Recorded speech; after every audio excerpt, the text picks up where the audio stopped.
círculos y que están, ¿verdad?, en la sociedad. Bueno, y una de ellas es pandemia. Pandemia presenta dos vocablos, perdón, PAM y DEM. PAM significa totalidad y DEM significa pueblo. Por lo tanto, pandemia significa el pueblo entero. Cuando nosotros aprendemos estas palabras, inmediatamente con nuestros alumnos nosotros les damos más ejemplos para que se internalice mejor el concepto. Por ejemplo, el vocablo DEM está dentro de la palabra democracia. DEM, ¿cierto?, significa pueblo. Y la continuación de la palabra viene de la raíz kratos, que significa gobierno. Por lo tanto, democracia significa el gobierno del pueblo. Ahora, si ustedes, por ejemplo, me dicen, bueno, ¿y qué palabra aparecería, verdad, con este prefijo que sería pan, ¿cierto? La parte anterior de la palabra. Bueno, a lo mejor su profesor Nabil les ha hablado del concepto de pangénesis, ¿ya? Que también, ¿verdad? Génesis, ¿verdad?, es generar. Por lo tanto, entonces, ahí tienen una palabra biológica donde ustedes también tienen incorporado ese vocablo. Entonces, a medida que uno se va aprendiendo los vocablos, puede ir entendiendo otros conceptos y no necesariamente, por ejemplo, como en el caso de democracia, ¿cierto?, que tenga que ver, ¿cierto?, con las ciencias biológicas. Otro término, ¿cierto?, que hemos rescatado por lo que estamos viviendo, ¿cierto?, es la palabra epidemia. Y epidemia presenta dos vocablos, al igual que pandemia, pero este es epi, que significa sobre, ¿ya?, sobre de, ¿ya?, y dem, que significa pueblo. Por lo tanto, la palabra epidemia significa sobre el pueblo.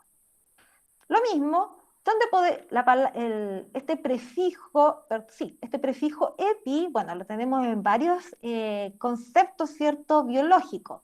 Epidermis, por ejemplo, siempre aparece ese prefijo. El otro concepto es la palabra virus, ¿ya?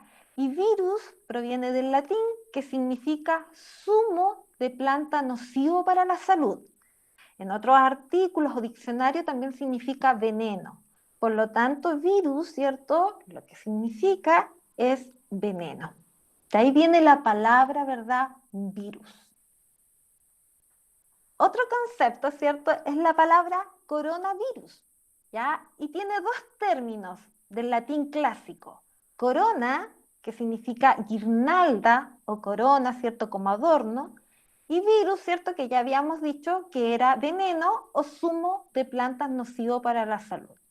Por lo tanto, el coronavirus es un virus, ¿cierto?, es un grupo de virus, ¿cierto?, están ahí agrupados, que significan con apariencia de corona. Otra palabra que también hemos seleccionado y que hoy día se las presento es la palabra cuarentena, que proviene de la palabra quadraginta en latín y que se traduce como 4 veces 10. Ese es el significado de esa palabra. Entonces, cuarentena, ¿cierto? Como que nos hace sentido de repente estos 14 o 10 días, ¿cierto? Cuando la palabra me está diciendo que significa 4 veces 10. La otra palabra, ¿cierto?, que también tiene relación con este momento que estamos viviendo de pandemia es la palabra patógeno. La palabra patógeno, perdón, presenta dos vocablos que derivan del griego, ¿ya? Patos, padecimiento, y genos, que significa origen. Por lo tanto, la palabra patógeno es que produce un padecer que en realidad es el que enferma, ¿ya? Bueno, en este caso, entonces, el coronavirus será un patógeno, porque produce un padecer. Bueno, y asociado entonces con ese concepto, ¿cierto?, de padecer, de enfermar, aparece esta palabra de enfermedad, y la palabra enfermedad viene del latín, que significa infirmitas, que significa literalmente falto de firmeza. Entonces, cuando uno está enfermo, en realidad, ¿cierto?, ya no es fuerte, tiene una falta de firmeza. ¿Por qué? Porque tiene dos vocablos, que es in, que es negación, y firmus, que es fuerte. Por lo tanto, infirmita significa falto de firmeza. Entonces, cuando alguien le diga estás enfermo, estás falto de firmeza. Otra palabra es la palabra antiviral. Ella presenta dos vocablos que derivan del latín, anti, que significa opuesto, y viral, que ya habíamos dicho entonces que era veneno o zumo de plantas nocivo para la salud. El concepto entonces es relativo a lo que nos protege contra los virus. Que no hay que confundir, ¿cierto?, con la palabra antibiótico. Porque si bien también tiene, ¿cierto?, el vocablo anti, que significa opuesto, la palabra, ¿cierto?, o el vocablo que lo compone también es bióticos, que tiene relación con los seres vivos, ¿cierto? Antibiótico relativo contra la vida. Específicamente, ¿cierto?, los antibióticos actúan sobre las bacterias.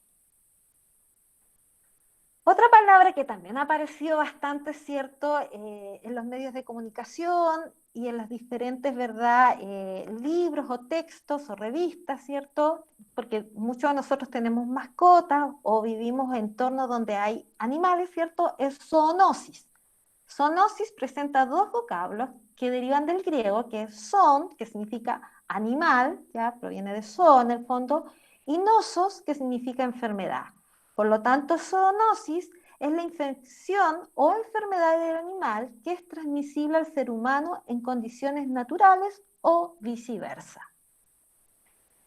La otra palabra es la palabra vacuna, que deriva, fíjense, de la palabra vaca, que significa vaca, ¿ya? ¿Por qué? Porque es ahí, ¿verdad?, donde se descubrió que algunas mujeres, ¿cierto?, que trabajaban, ¿cierto?, con las vacas, extrayendo leche, presentaban cierta inmunidad. Y de ahí viene entonces el concepto o la palabra vacuna. Por eso es relativo al ganado bovino. Es lo que estamos buscando. Bueno, y la última palabra que quise poner de mi presentación, porque los invito a que todas las palabras, ¿verdad?, que surjan actualmente, que a ustedes les llamen la atención, las busquen. Hay un portal que lo tengo aquí anotado que se denomina etimologiasdechile.net y es la palabra esperanza. La palabra esperanza, fíjense, viene de la palabra esperar, ¿ya? Y del latín esperare, que significa tener esperanza. Esperanza entonces significa esperar. Díganme que cuando uno ya no espera a alguien, se pierde la esperanza. Y finalmente entonces les quiero dejar una frase que a mí me hace mucho sentido, que el lenguaje hace la ciencia, ¿cierto? Porque para poder hacer ciencia, para poder escribir una idea, yo necesito del lenguaje, pero la ciencia también hace el lenguaje, porque cada vez que hacemos un descubrimiento o que estamos aportando, ¿cierto?, a este conocimiento, vamos a generar seguramente nuevas palabras que reciben el nombre de neologismo. Neo significa nuevo, y por lo tanto entonces la ciencia también hace el lenguaje. Una de mis palabras favoritas, por ejemplo, es esperanza. Y una de las que también me gusta mucho es filosofía. Filos significa amor y sofos significa sabiduría. Por lo tanto, la filosofía es el amor a la sabiduría. Y yo creo que en tiempos de pandemia